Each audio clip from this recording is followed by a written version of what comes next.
welcome everybody. Welcome back to the Every Day is a New Day show. My name is Kim O'Neill, and once again, I'm excited to be here with you today. We're going to be talking about love, and specifically, we're going to be talking about becoming the one to attract the one relationship. We can all relate to that in some form, right? So stay tuned. We are going to be talking about that. But before we get into the conversation, what are we going to do? We're going to take a moment to shake off yesterday. Join me, shake it off, take a deep breath, release whatever may be weighing you down, maybe clouding your mind, your energy field. I'm going to say your heart space.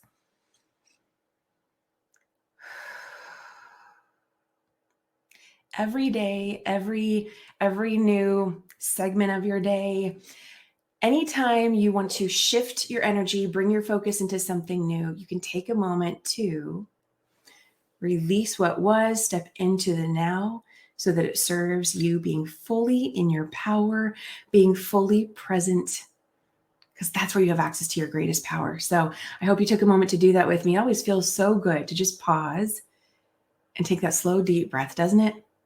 I love it. Okay, let's move on to a quote to get us started, get those gears going. Today we have a quote from Dr. Deborah Rebel. I love this one. We attract love by being love.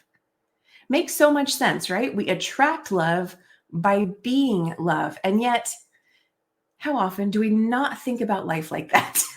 Right? I want this over there. How come I can't have this over there? Well, wait, are you being that? Oh. Okay, some food for thought, right?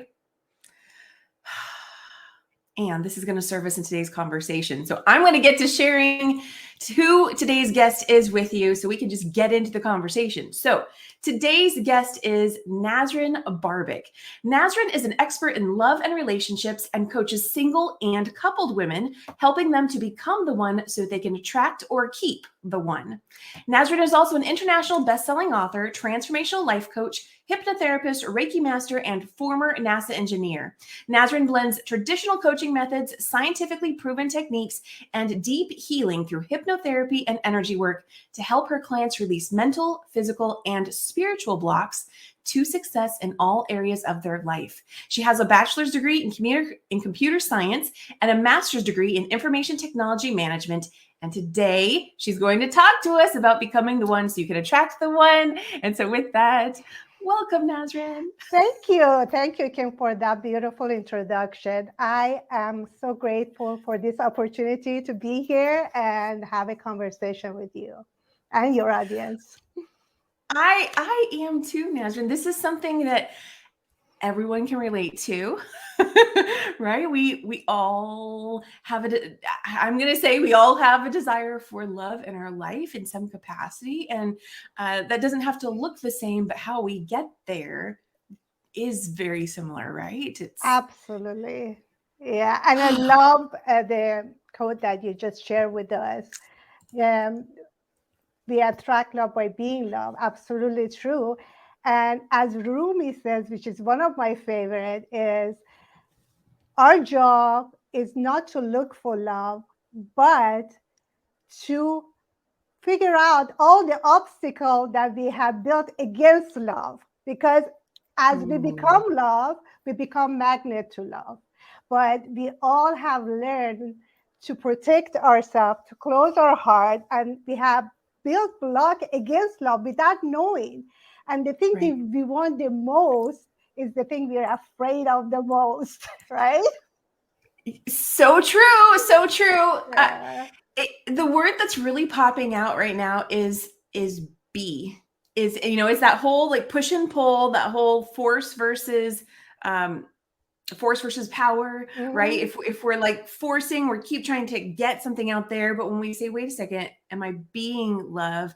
That's that power that comes from within, attracting it. That's what's showing up for me right now. And you know what? You all love, but you have forgotten. I always say there is nothing to gain. We're not here in our path to actually gain more stuff. We actually want to lose everything that causes us not to be truly who we are.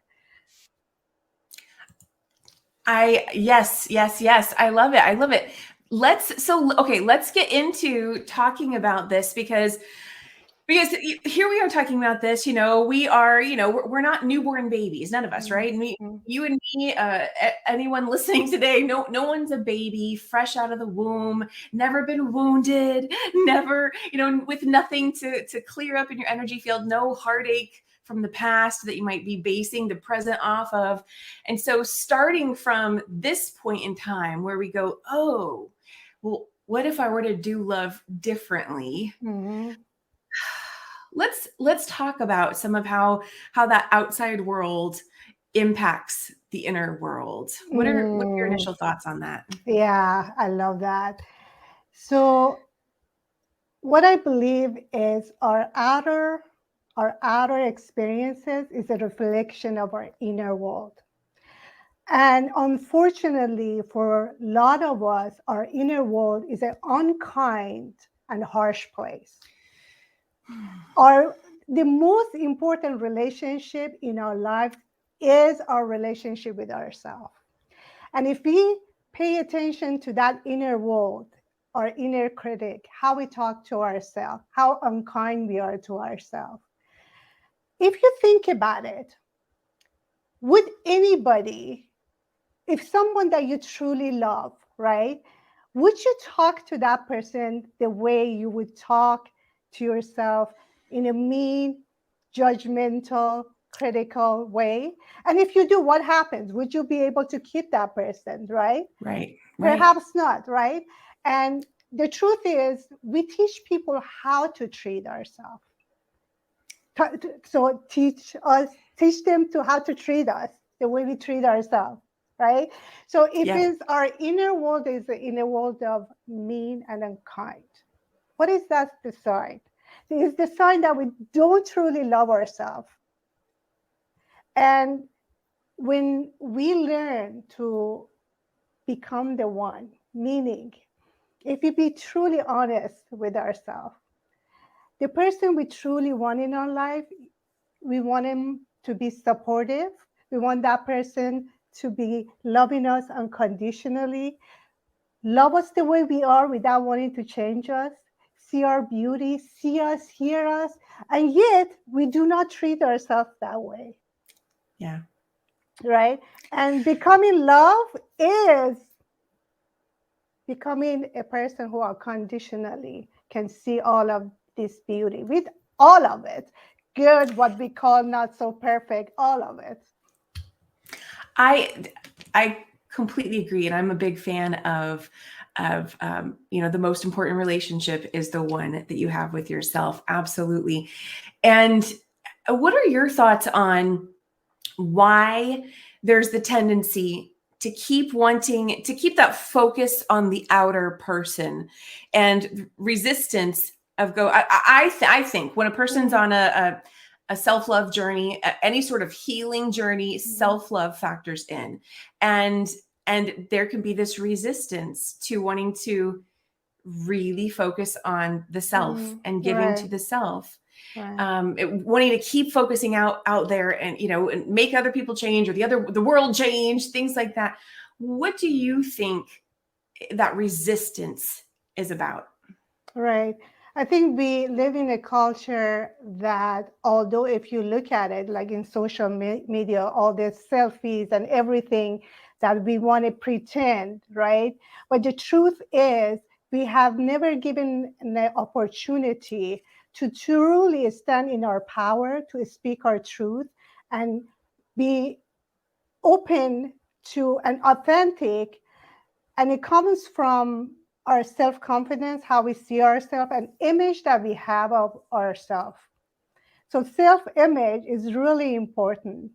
And when we examine our relationship with ourselves, every time that we doubt ourselves and not trust ourselves, we actually create anxiety and overwhelm within ourselves. And the interesting thing is, I have two teenage boys, and I always tell them, look, when you have all your attention on others to how they see you, but you are within yourself is just become so overwhelmed and anxious that you don't recognize that what they see is the chaos within you, right? If you are within yourself, is you make that your home and place of being, that you know who you are and what you stand for, then that's what they're going to see, a confident person, Yeah. a person that is open and receptive to life in general, right? So I think partly, you know, what we have learned as, you know, our younger version of ourselves. A lot of us carry the same voice of judgment that we might have heard, or negative things, and now we turn it against ourselves, and we do it to ourselves, which is causes us Yeah. a lot of dis-ease in ourselves.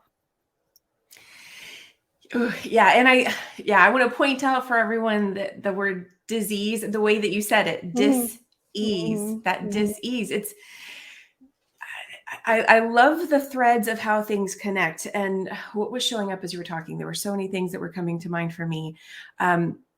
I guess first is about how that momentum, right? If we don't grow up learning how to love ourselves or how to speak kindly to ourselves, how to have a calm inner world, then it is more challenging. You know, there's an energy to shift there. I always love that analogy or the metaphor of a sailboat, right? If a sailboat's been going in this direction for the longest time, it's kind of smooth sailing in that direction.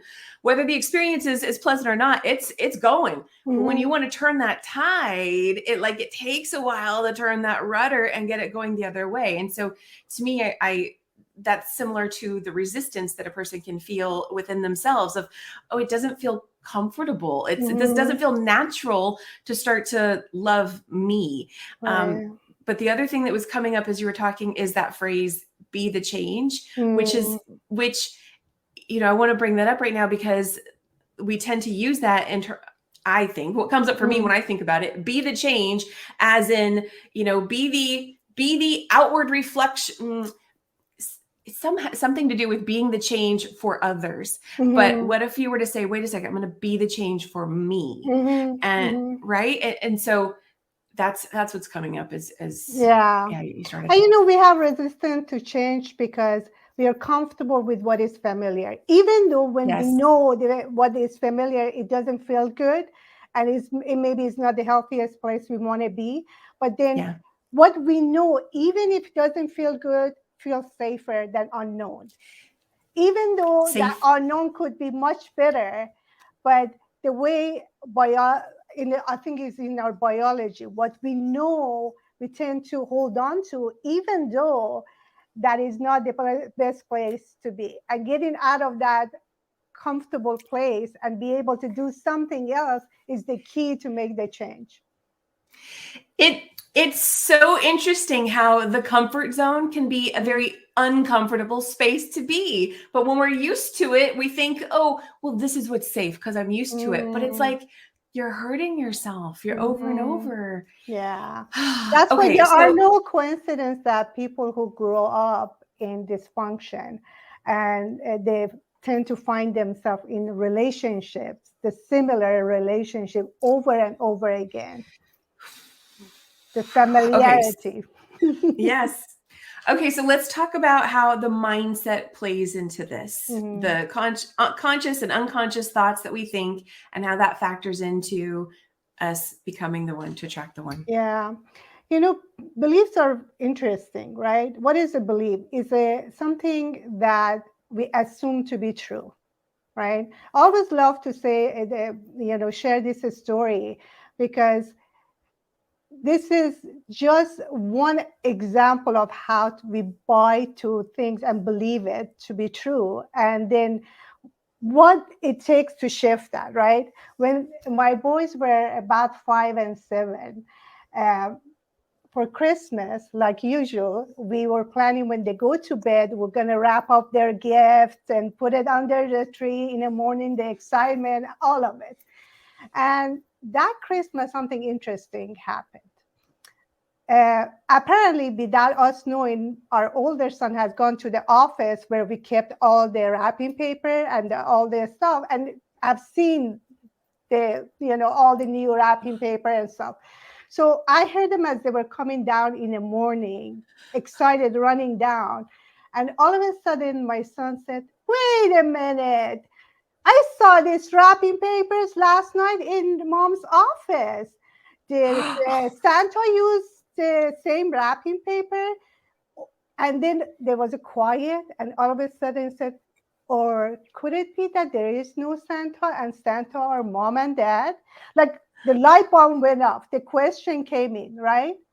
Could it be the curiosity? And that's the first step for all of us. Re-examine our belief that could it be what I believed is not the truth of who I am?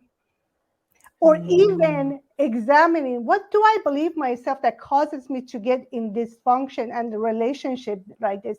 Could it be that I don't believe I'm worthy of a deep, loving connection? Could it be that I feel like I'm not lovable for anything beside this? Right? Examine that and become curious. And another interesting thing happened in that moment. My youngest son said, "So does that mean that a tooth fairy is not true either?" So look, the connection. But this is what happens, right? And I love that, because it's like, look, that's the whole process.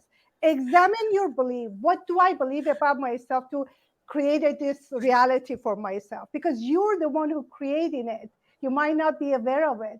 You're the one who create your reality, and what you're experiencing is you are in agreement with. Right. So I those are great questions. And I encourage everyone listening to ask yourself those questions, even starting with, who am I? Because there can be an assumption that we know who we are until you ask the question and you go, wait a second, it's taking me a while to come up with an answer, right? Great questions, Nasrin. I love that. And what I also want to point out is, when you talked about, finding out the Santa's not real, or, oh, I hope no kids are listening to this right now, or finding out that, that, Easter Bunny, Tooth Fairy, whoever, isn't, is your parents. And as you were saying that, I'm having the reaction of, oh my gosh, right? Because in those moments we can think, think back to when we were a kid. I know it's kind of like that little moment of like, oh, you feel like your heart got broken, or like something, right? Like, oh, let down, sad. And I want to add that into this conversation, because I think that's the same kind of reaction we have when we start to ask those questions and realize, wait, what? It's not about me going to, looking for it in someone else. I have to start with me. I think there's actually a little bit of a letdown within us, a little bit of sadness that takes place because we're expecting someone else to do something. And there's some sort of,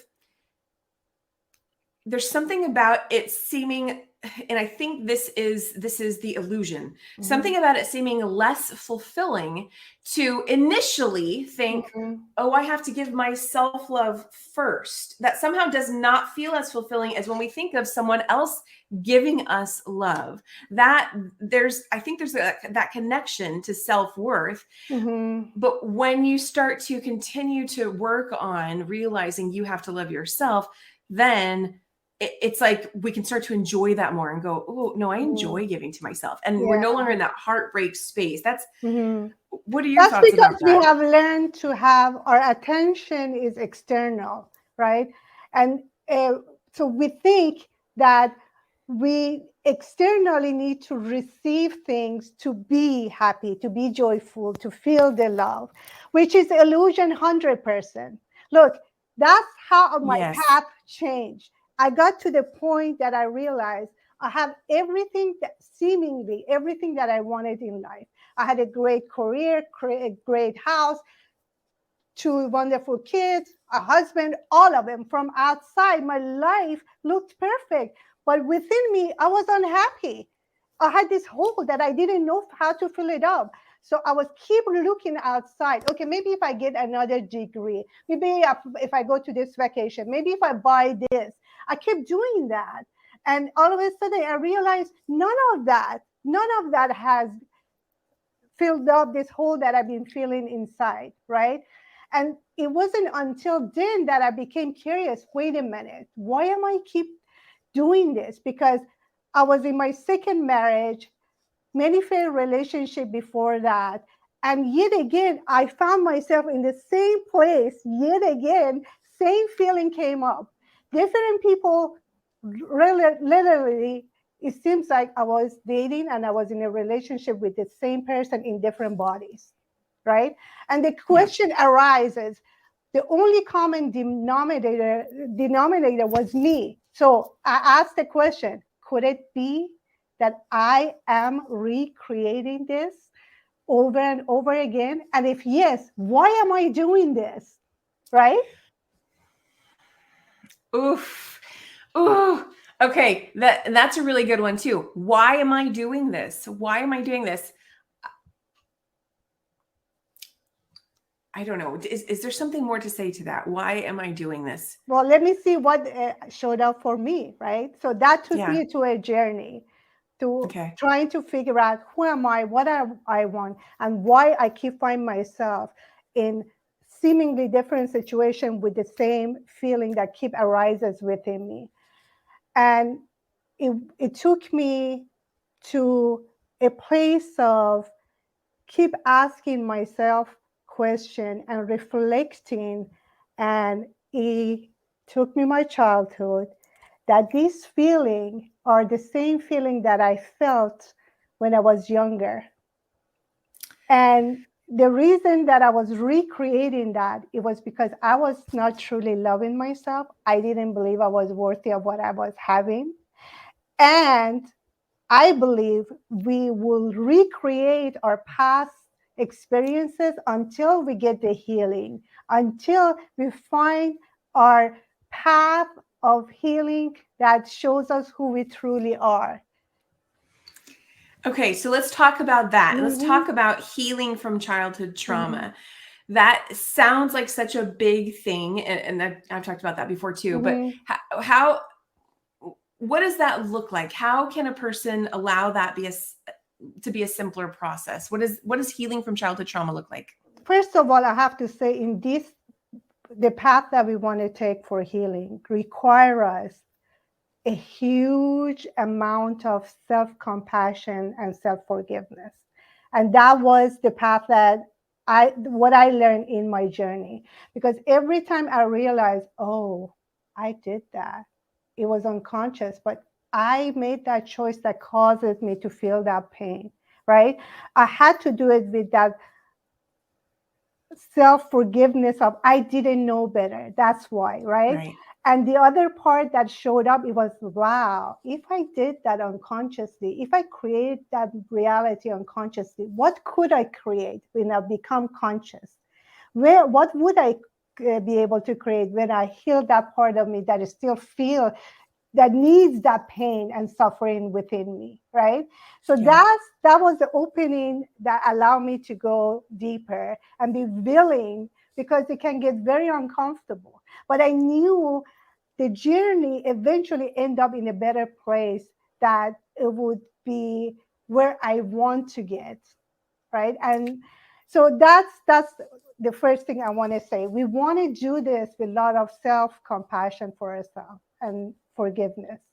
And then I would say, obviously, you want to work with someone, a professional who can guide you through this, because you definitely need the guidance of someone who knows what it takes, right? And then the inner child healing is basically your connection going back. And usually I guide my client through the self hypnosis, and I take them first myself, that connect with their younger self, that can, when you go and re-examine and revisit, here's what happened, which is beautiful.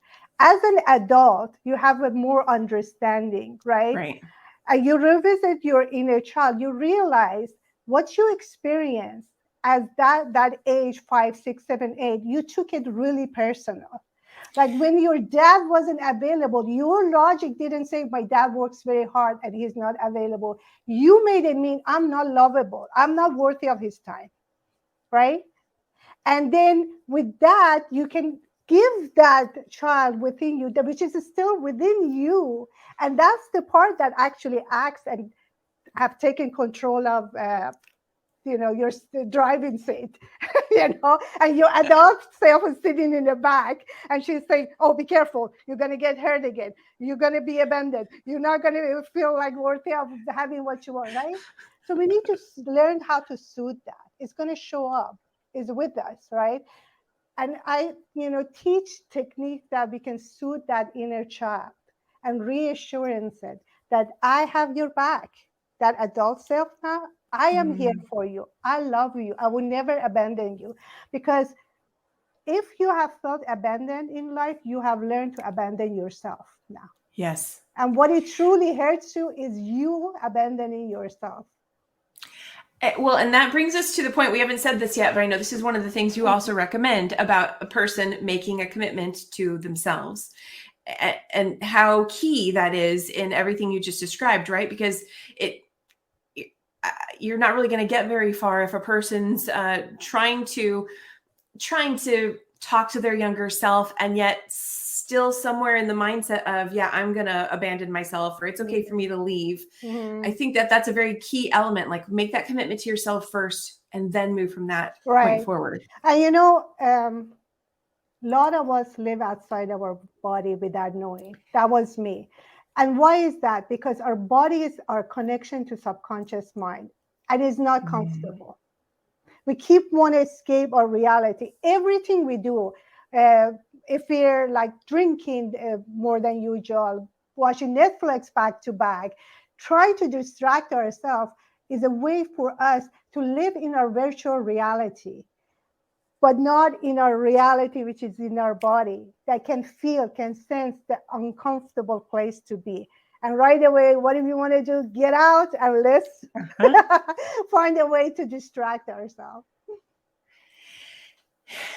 That word dis-ease is coming up again, and how, it doesn't necessarily have to be the full-blown manifestation of a diagnosis from a doctor, but where does it begin? I'm hearing it through what you're talking about, right? The moment we feel, something from our past that resurfaces, there's a dis-ease there, and we want to get outside our body and not feel it, continue to avoid it, ignore it.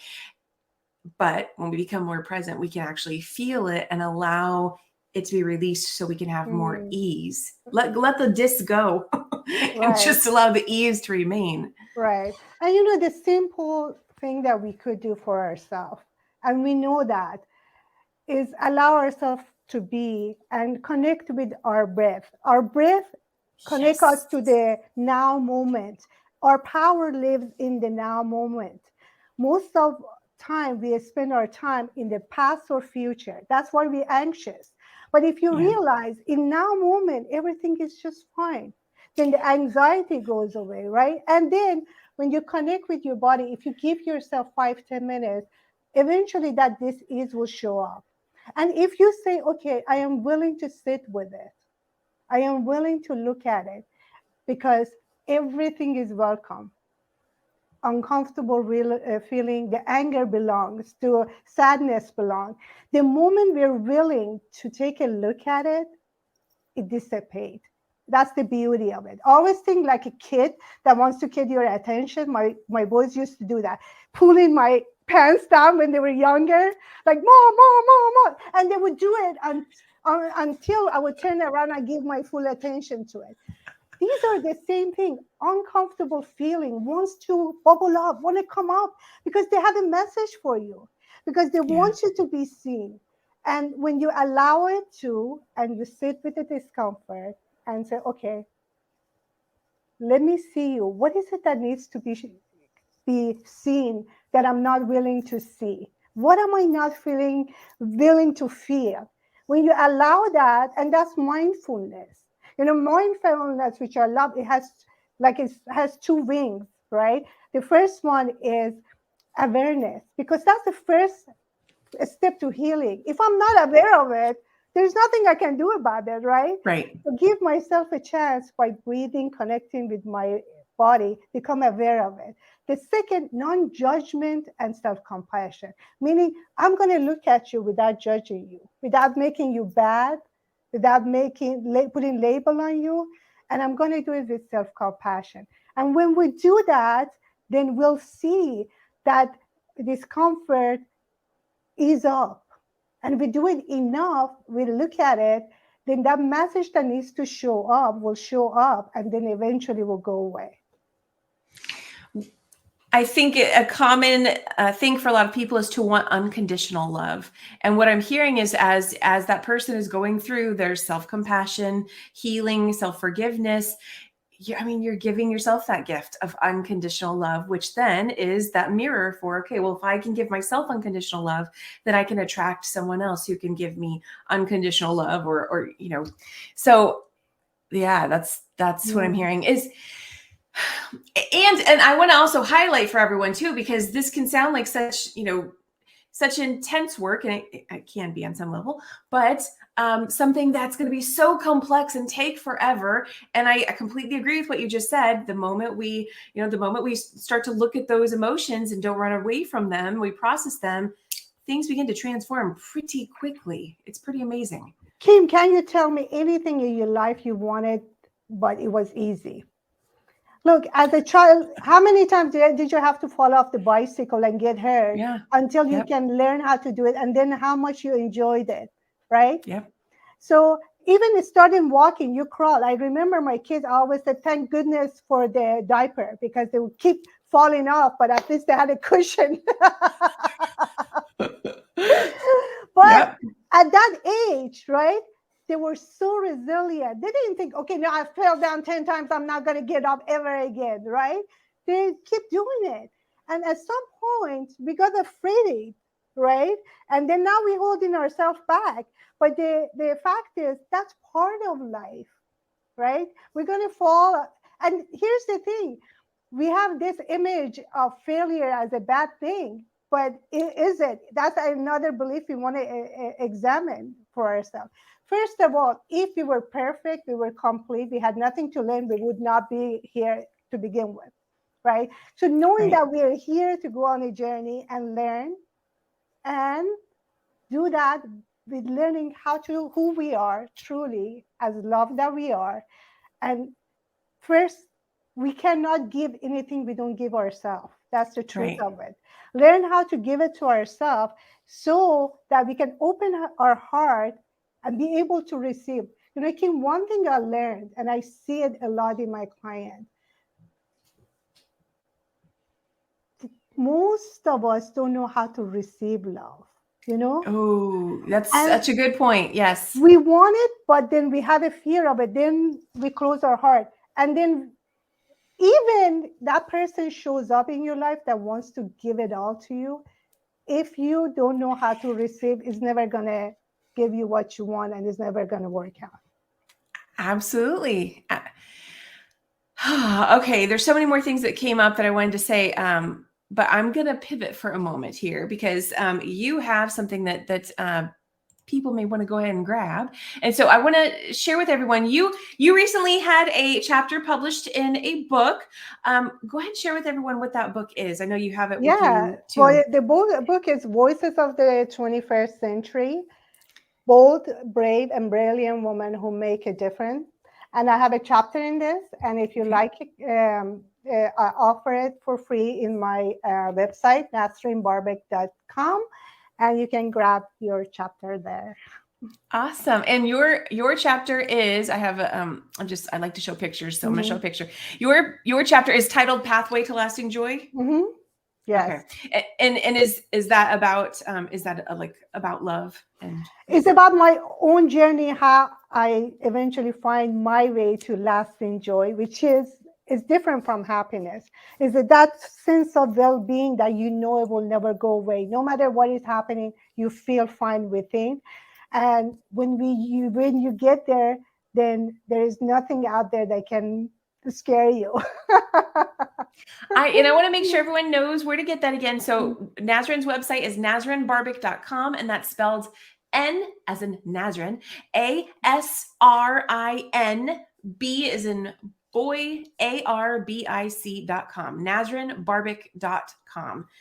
And they can grab that for free on your website, right? Yes. Okay, great. Nasrin, are there any other themes that you notice that show up with a person who's in the process of learning how to give themselves love, how to shift their mindset? Any other themes that you see that show up that tend to be part of this process of learning how to become the one? You know what I usually suggest, if anybody here want to see, what does that mean? What I mean by you have to become the one to be able to attract and sustain a loving relationship. Most people know what they don't want based on experience of the past. They're not very crystal clear. What is it that truly they want? What is it that make them happy? So what I ask anybody who is interested to find out is create a list first of things based on your experience of your past relationship. What is it that you didn't like about that? Right? What you think it was cause of the failure of the relationship. Now you might write something like, I didn't receive the affection the way I wanted. The person wasn't communicating very well, or whatever that it showed up for you, right? And then from that, say, okay, I know I don't want that. What is it that I want, right? What I want to receive. So I want deep connection. I want someone who sees me and hears me. I want someone, whatever it shows up for you. Then ask yourself, am I truly seeing myself? Am I giving myself that love I expect somebody else to give me? Am I unconditionally loving myself? Because if you become the one that in your mind is the perfect partner for you, I guarantee you become a magnet to that person. Look, the reason I was keep attracting guys who were unemotionally available because I was not emotionally available. And it was hard for me to see it.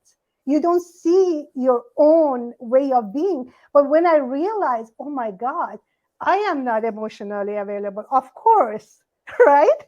then, Yep. then you want to be 100% committed to your own growth and be willing to see your own part in breakdown in relationships. I love that.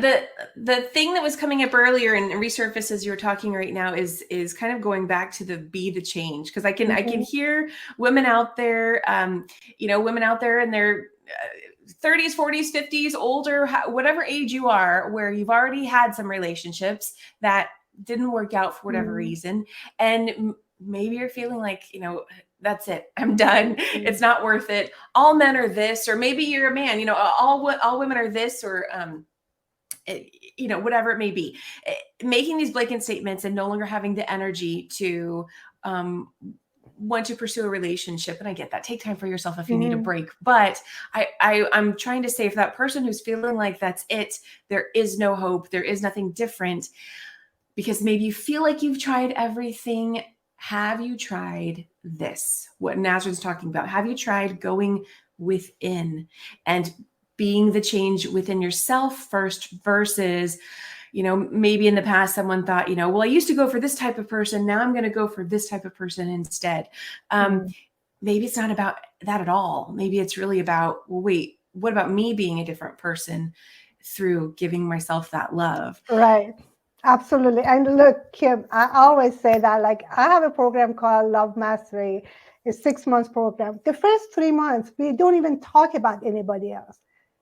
It's all about your journey to finding yourself, that self-love, unconditional love. Who am I? What do I truly want? What is my soul is seeking here? What am I here to offer, right? What is my beauty? What do I value, right? We become very clear and become that person. It has nothing to do with anybody else. But the interesting thing, after that 3 months, when I surveyed, they all say they've been happier than ever been. They don't even care now if they have someone in their life. Like you get to that point, when you get there, then you can't help it. You're going to attract people. When your energy is open, then you're open to receive. They're going to be all over the place. You're going to notice, and that happens often, you know. So it's not about, really, if you feel you're seeking a connection, deep connection, believe me, that connection you're seeking is with yourself. And if you get there, the other one will show up. I love it, Nasrin. I love it, love it, love it. We're talking about releasing what no longer serves, opening up space for what does. Mhm. And isn't it such a beautiful thing to realize? Maybe take some effort to get there, but what a wonderful thing when you can finally realize, oh, that thing I so long for, I really do have the ability to give it to myself Mhm. first, to receive my own love first, Mhm. receive my own love first versus giving and or Right. expecting and getting all of that out there. Let it come from within here, and then all of that just shows up. Mhm. Look, the statistics tells you that 50% of marriages, first time marriage, end up in divorce. 60% on the second, and 70% on third. If you will learn from just doing, we wouldn't get it right by now. But the thing is, Yeah. doing the work before getting in a relationship. That's the key that help us to actually not only attract the right person for ourselves, but also sustain the relationship. Okay, I'm gonna switch gears just a little bit here. Mhm. Do you watch any of those? Do you watch Married at First Sight? That No. show? No. Okay. Never mind. Well, for anybody watching, that's what I love that show. But I tell you, every time I watch it, I'm like, oh, you can just see and we all have our stuff. So no judgment about anybody, Mm. but you can just see when people haven't done some of that inner work and how it shows up in relationships. And this goes back to, if this is something you're serious about, wanting to be in a relationship again, have a loving, committed relationship with someone else, you know what? Consider working with someone who can help you see those blind spots, the things that you may not realize are getting in the way of this new relationship. You're so excited about it. And then, like you mentioned, all that stuff from our past shows up again, different person, maybe you even live somewhere else, but none of that matters because you take yourself with you everywhere you go. And so that same stuff will show up again. Yeah, I completely agree. And I Not also, I only want to, that, Kim, I yeah, want to say something about that yeah. and why we need to do the work first. Because our tendency would be to fall in love, find attraction to someone who is familiar. The pain, the drama is going to show up. And we need to make the familiar unfamiliar and create a new familiar thing that in there we're cherished, we're valued, we're loved, we are available, the person is available emotionally. So sometimes the attraction, what we call falling in love, we're falling into our path of, and as I say, it's better to have 3 failed relationships than never try, because if you really be honest with yourself and re-examine your relationship, there's a lot for you to learn and grow from. Absolutely. And that goes back to that familiarity component. That goes back to what you were saying about how the first few months when you work with a client, like it's not even about someone else. Mm-hmm. It's all about the self. That gives that person time Mm-hmm. to acclimate to what does it feel like to love yourself? What does it Mm-hmm. feel like to be going within and giving yourself that nurturance so that when, there can be that momentum of, okay, now I've been working on myself and now I'm opening up to attracting, that right person. Mm-hmm. And maybe initially, I want to throw this out there, maybe initially you have, someone that's not a fit show up. That's just residual from, the past vibration you were in. And Mm-hmm. because you're in a new space now, right? Then because you're in a Mm-hmm. new space now, they can now identify, with ease without having Right. to go through the heartache. Oh, that's not a fit for me. That person's Yeah, not a fit. that's what we call a red flag. You become very attuned to what red flags are from your past that causes you to you think you're attracted, but it's just familiar because it reminds you of something that is you know. And then when they recognize it, that can be a win. Like, Right. oh, good job. You recognized it this time. Power of awareness. That's what it is. Yes. Okay, so Nasrin, we're nearing the end of our conversation. I realize we went over a little bit, but I thank you so much for your time here. Are there any final words you'd like to leave everyone with before we close the show? What I would say, I guess I would love to leave everybody with is we can't get anywhere if we don't become conscious and aware.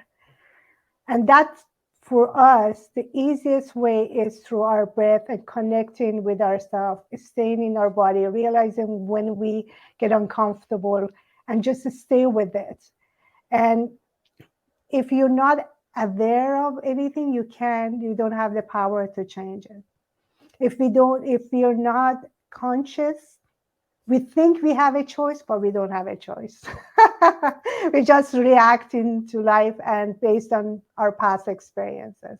So the first step I would just say is just take time for yourself. Sit down, breathe, and connect with yourself and get to know yourself. You're a beautiful person. Get to know yourself. Thank you, Nasrin. Thank you so much You're for sharing welcome. today. Thank you for having me, Kim. Very enjoyable.